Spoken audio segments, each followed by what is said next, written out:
This is a very important topic of study, Sandhi. At the end of this lesson, we will be able to understand what is Samhita, types of Sandhi Karya. Is there any difference between the word Sandhi and Sandhi Karya? Where and how does the Sandhi take place? Now, let us try pronouncing these sounds together. I want to specifically call it as sounds. Te api, te api, te api, te api. Now I want to increase the speed. Te api, te api, te api, te api, te api. The moment I increase the speed of pronunciation and the time between the pronunciation of the two words is less than half matra, then there is a small phonetic change in the way the sound is produced. Te api, te api, te api, te api, te api. Now you understood how it is going. So it finally becomes tepi. Let us take one more example. We'll come back to these examples again. Deva, alaya, deva, alayaha, deva, alayaha. Very nicely we are able to pronounce because we are giving time between the two words. Now deva alayaha, deva alaya, deva alaya, deva alaya, deva alaya, deva alaya, deva alaya. What is happening is there is a change when the time between the two words is less than half matra. Again, there is a phonetic change, the change in the sound. Similarly, we have vidhi anushtanam, vidhi anushtanam, vidhi anushtanam, vidhi anushtanam, vidhi anushtanam, vidhi anushtanam, vidhi anushtanam, vidhi anushtanam, vidhi anushtanam, vidhyanushtanam. Now, this phonetic change when two words are pronounced is called Sandhi. So, for the Sandhi to occur, the transformation to occur in the sound, the closeness, there is something else that is required, the closeness between the letters. That closeness is called Samhita. Now, what is technically happening here? If you have Deva and Alaya, let us take this example, Devalaya. Deva and Alaya. Deva, at the end of the word Deva, there is a sound which is A, Deva, A. At the beginning of the second word Alaya, there is this sound A.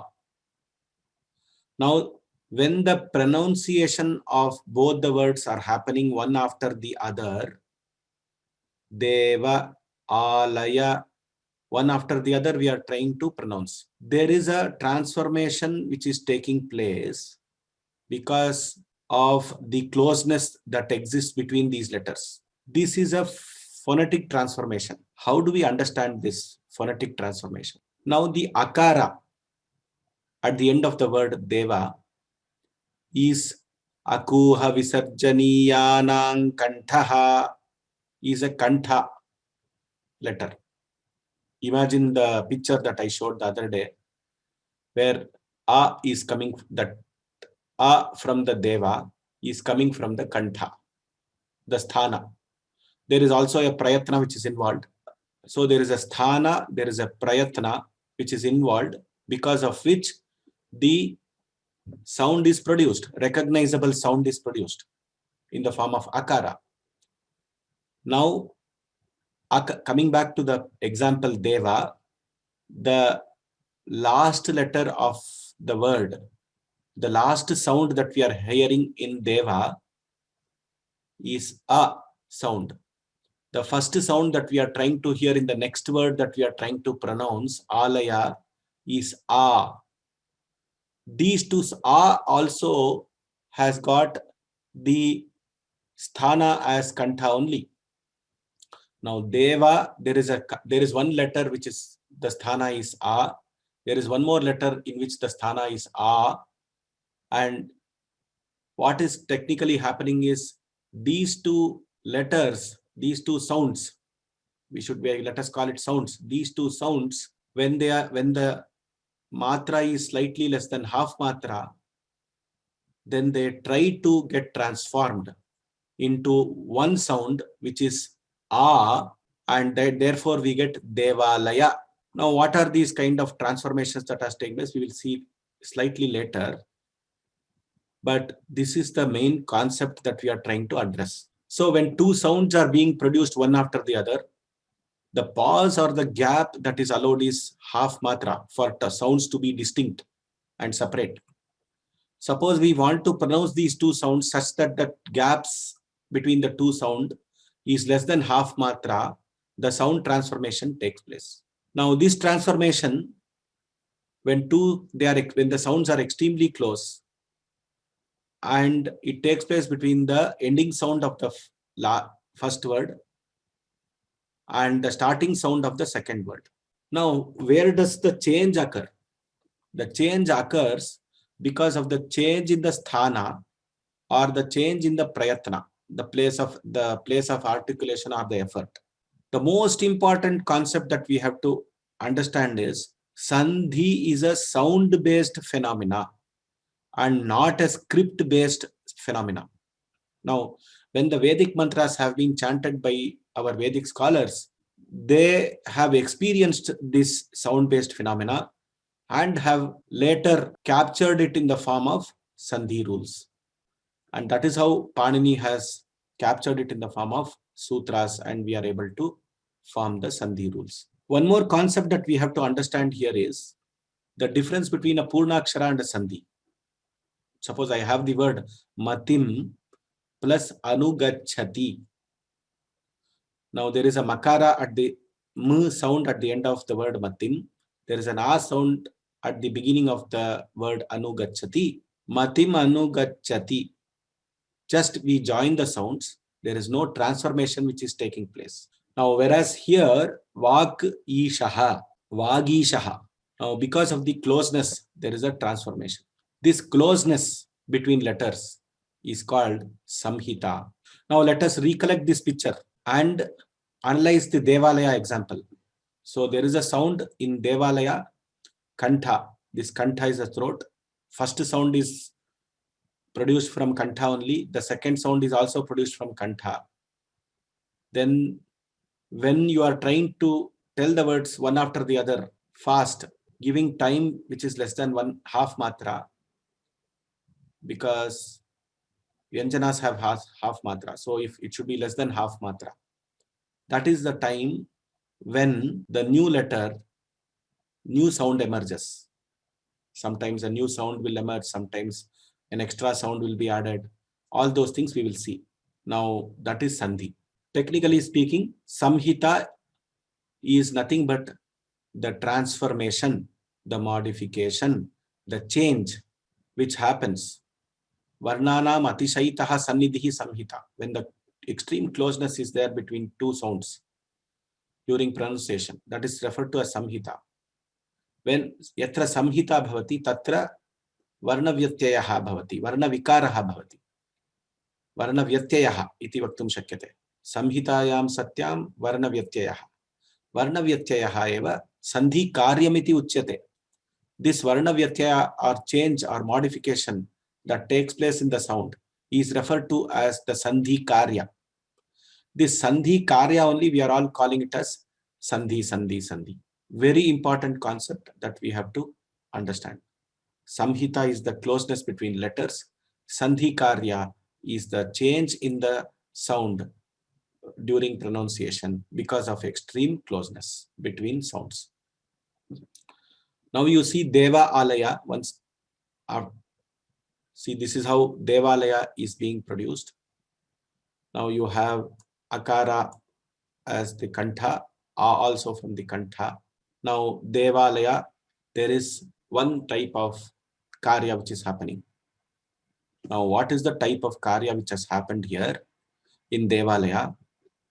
First Akara is there. Then you have, let me redo the slide. Akara at the end of Deva, Akara at the beginning of Alaya. These two sounds have to combine. Now what happens? Both the akara and the akara gets replaced by a sound. So what is happening? Devalaya, you are getting. Now this type of a sandhi karya where both the sounds get replaced by another sound is called adesha. It is called adesha. Here the adesha is happening by the replacement of both the sound, and you are having another sound, the akara, which is coming. Shatruvad adeshaha. It is like a shatru. The adesha, the sandhi karya which is happening in adesha is like a shatru, a new letter which replaces the old two sounds that were there. Now, how to define adesha? Vidyamanam varnam varna samudayam va nivartya tasya sthane agataha varnaha adeshaha iti uchyate. Adesha refers to a new sound or a group of sound which is replacing one or more sounds. Now, in this case, we saw the two sounds getting replaced. Shatruvad Adesha is the way to remember what happens in Adesha. Now, in Adesha, now in the previous example, both the sounds got replaced. Now, let us take another example where we have Yadi Api. Here we have Ikara, and here we have Akara as the second sound. Ikara as the first sound, Akara as the second sound. Now, because of the closeness between the letters, Yadi Api, Yadi Api, Yadi Api, Yadi Api, Yadi Api, Yadi Api, Yadyapi. See, Yadyapi, it becomes Yadyapi. Now, Yadyapi is the sound transformation, phonetic transformations that happens when Ikara and Akara comes. But there is a slight difference between the way the Sandhi Karya took place in the previous case, Devalaya, and in this case, Yadi plus Api. Here, you have the transformation taking place on one side of the sound. That is, the sound Ikara got replaced by Yakara. However, the second sound Akara remained as it is. This is also an Adesha because it's a replacement. This is also an Adesha because it's a replacement. But it is a slightly different type of Adesha. E getting only one side of the sound getting replaced. So Adesha, you have two types of Adesha where both the sound get replaced. The second type is where only one side of the sound gets replaced. Now the third example, the second type of Sandhi Karya, and the third example that we are now looking into is Pratyang plus Atma. Pratyang Atma. Now we know from the word Pratyang, the last sound that we are talking about is Nakara. It is a Anunasika. It has Anunasika sthana and it has a Kanta sthana also. Akuha Visarjaniyanam Kantaha, Nyamaganananam Nasikacha. So it has two positions. The articulation happens because of the air being passing over these two positions, the nasal passage and the Kantha, the throat. Nakara is produced like that. Pratyang Atma, Pratyang Atma, Pratyang Atma, Pratyang Atma, Pratyang Atma. The moment I say Pratyang Atma, Pratyang Atma, Pratyang Atma, what actually happened was Pratyang Atma, it became Pratyang Atma. So Pratyang Atma is nothing but one more Nakara sound getting added. Pratyang Atma. One more Nakara getting added. One more Nakara gets added to this, and this is called Agama. This kind of Sandhi Karya is called Agama. Mitravad Agamaha. It is like a friend. The Adesha was like a Shatru. The new sound, it drove away the old sounds and it tried to dominate over the old sounds, and only the new sound was heard. In this case, there is a new sound which joins with the old sounds and we can hear the new sound being produced.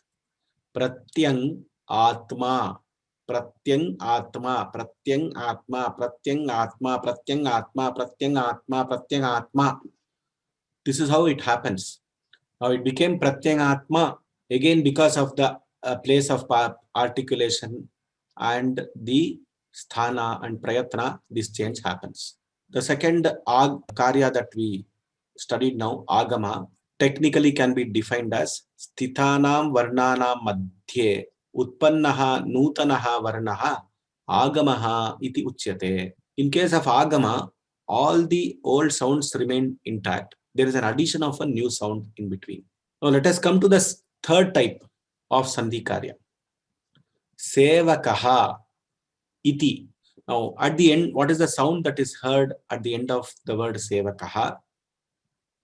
Visarga. There is a akara and a visarga. Sevakaha iti. Ikara is there in the beginning of the next sound. Iti. Sevakaha iti. Now, in this case, Sevakaha, the visarga is akuha visarjaniyanam kantaha. The visarga is coming from the kantha. The ikara is also ichu yashanam talu. Ikara is coming from the soft palate. So you have kantha and the soft palate which is involved here. Sevakaha iti, sevakaha iti, sevakaha iti, sevakaha iti, sevakaha iti, sevakaha iti, sevakaha iti, sevakaha iti. By the time I pronounce this continuously and give less than half matra, there is no time to pronounce that visarga only.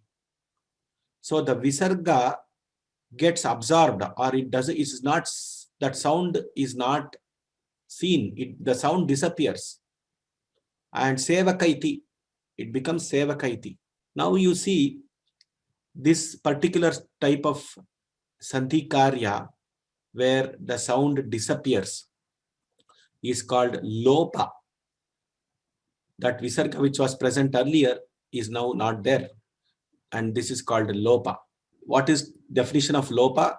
Purvam drishtasya adarshanam lopaha. Earlier that visarga was there. Suddenly it is not seen. We can say that sound got deleted, or the sound has disappeared. It got absorbed in the process. Finally, there is a change. There is a transformation. There is a transformation which has occurred in the sound. These are the three types of sandhi karyas: adesha, agama, and lopa. These sandhi karyas happen in all the type of sandhis that we are going to study in the next class. Which sandhi has got which type of karya, etc. We will analyze that when we do the respective sandhis. Is sandhi optional? Is there an option not to do the sandhi? Now, as I already told you, the sandhi karya is a sound-based phenomena.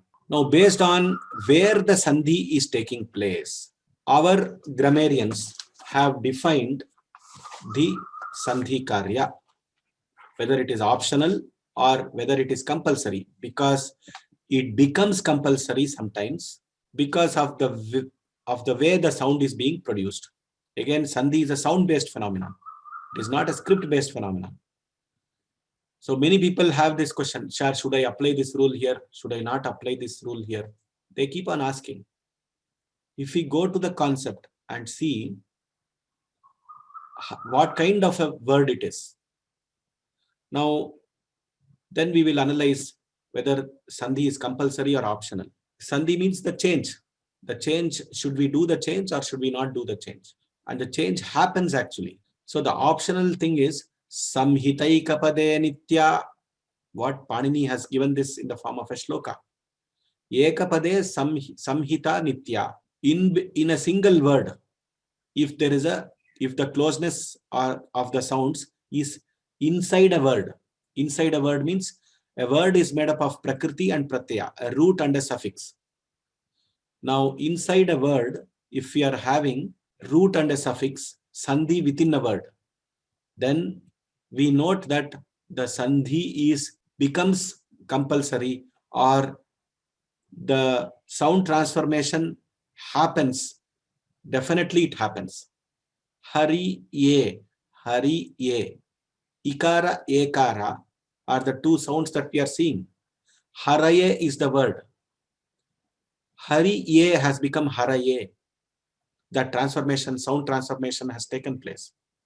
Now, since these two sounds, hari, the E sound and the A sound are within a word, this rule is compulsory. Now, this transformation is compulsory. Let us take another example where there is a root and a prefix. Now, we have Vishat, Avishat, entered, Pra Avishat. Now, Pra Avishat will become Pravishat. Now, this is between the prefix pra and verbal form avishat, pravishat. Now, here also it is the change, the change in the sound between pra akara and avishat akara is compulsory, or it becomes compulsory because of the nature of this word. Now, if you take a samasa, a compound word, the example given is Devasya Alayaha. What is the meaning of Devalaya? Devalaya refers to a Alaya, abode of God, which we call it as temple. Okay, abode. Devasya Alayaha, or it is the home of God. Now, abode, we can call it as abode, the place. These two are compound words. Devasya Alayaha are two compound words. Now, when two compound words are joining, final sounds which join are Deva Alaya, the A and the Akara.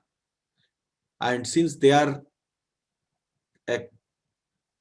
two individual words which are the constituents of the compound word Devalaya, the final word Devalaya being a compound word, the sound transformation which is happening between the akara at the end of the first sound Deva and the akara at the end, at the beginning of the second sound Alaya becomes compulsory. These changes that happen, where all it looks like it is compulsory, or the change happens naturally if we experience the sound, when it is in Ekapada, that is Sandhi within a word, when it is between prefix and a verbal root, when it is in Samasa or a compound word, the rules of Sandhi are compulsory. The rules of the sound transformations are compulsory. Now, I know there will be a lot of questions on what is Upasarga, what is Dhatu, how do you define Prakriti, Pratyaya. All these questions we will be taking in the further classes. Don't worry about these technical definitions, but Sandhi within a word is compulsory. That easily you can understand. Now let us come to a sentence where you have two different words. Sandhi between two words in a sentence. Now the desire of the speaker is important here. Let us take the sentence Parasharyaha Vyasa Maharshihi Ityapi Vikhyataha. Ityapi. Now here Ityapi, there is a Sandhi or a Sandhi Karya between the two sounds Ikara and Akara in the words Iti and Api. Now the desire, the wish of the speaker is important here. Whether he wants to tell the sentence fast, he wants to tell it slowly. Parasharyaha Vyasamaharshihi iti api vikhyataha. This is how he can tell. Parasharyaha Vyasamaharshihi iti api vikhyataha. He can also tell it like that.